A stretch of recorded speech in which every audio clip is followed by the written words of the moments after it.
Person ఎవరంటే Susanna Wesley కదా. ఈమె గురించి అందరికీ తెలుసు కదా. నేను ఎక్కువ టైం తీసుకొని, ఎందుకంటే టైం కూడా నేను చూసుకోవాలి కాబట్టి. సుజానా వెస్లీ కదా, ఎంత చక్కగా ఉంది కదా ఆమె. మనం కూడా చక్కగా రెడీ అయ్యి వచ్చినాం. అందుకే నేను ఏమని చెప్పిన, స్త్రీలందరూ చక్కగా రెడీ అయ్యి రండి అని చెప్పింది కదా. మనకు ఈ శరీర సౌందర్యము మనము రెడీ అయ్యి వచ్చినాం. కానీ ఆమె గురించి మనం చూద్దాము.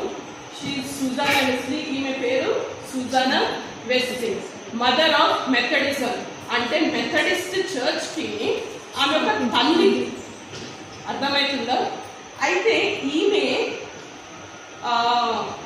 ఒక వాక్యం చెప్పలేదు, ఏం సువార్త చెప్పలేదు, ఏం చేయలేదు. ఈమె ఎట్లా తల్లి అయ్యింది? ఈమెకు మదర్ ఆఫ్ మెథడిజం అని ఎందుకు పేరు వచ్చింది? ఎట్లా వచ్చిందని అంటే, ఈమెకి ఎంతమంది పిల్లలు అండి? 19 మంది పిల్లలు కదా. 19 మంది పిల్లలలో ఇద్దరు జాన్ వెస్లీ, చార్లెస్ వెస్లీ. వీళ్ళు ప్రపంచ యావత్తుగా సువార్త ఎట్లా వెదజల్లిందంటే, నలుమూలల వీళ్ళ పేరు తెలియని లేదు. వాళ్ళ ద్వారా ఈమెకు మదర్ ఆఫ్ మెథడిజం అని పేరు వచ్చింది. అంటే మెథడిస్ట్ యొక్క తల్లి,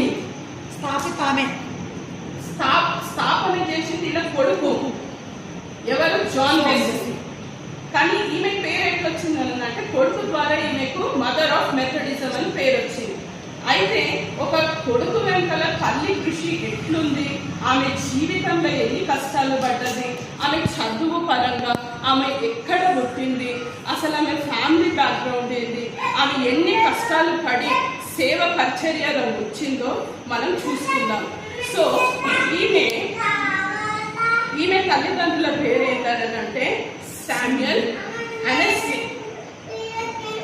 ఈమె తండ్రి పేరు శామ్యూయల్ అనెస్లీ. తల్లి పేరు ఏంటంటే మేరీ వైట్. ఏం పేరు? Mary White. వీళ్ళు సుజానా వెస్లీ తల్లిదండ్రులు.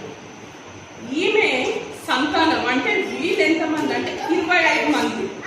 ఎంతమంది అండి? 25 మంది కదా. నిజంగా నేను ఈమె చరిత్ర చదువుతుంటే చాలా విచిత్రమైన. 25 మందిలో ఈమె last member. She the youngest daughter to the family. ఈమె లాస్ట్ సంతానం, చిన్న దీంట్లో. ఈమె చాలా గొప్ప కుటుంబంలో పుట్టింది. తల్లి గారి తరఫు నుంచి చూస్తే మనము చాలా గొప్ప కుటుంబంలో పుట్టింది. ఈమె ఎప్పుడు పుట్టిందంటే 1969.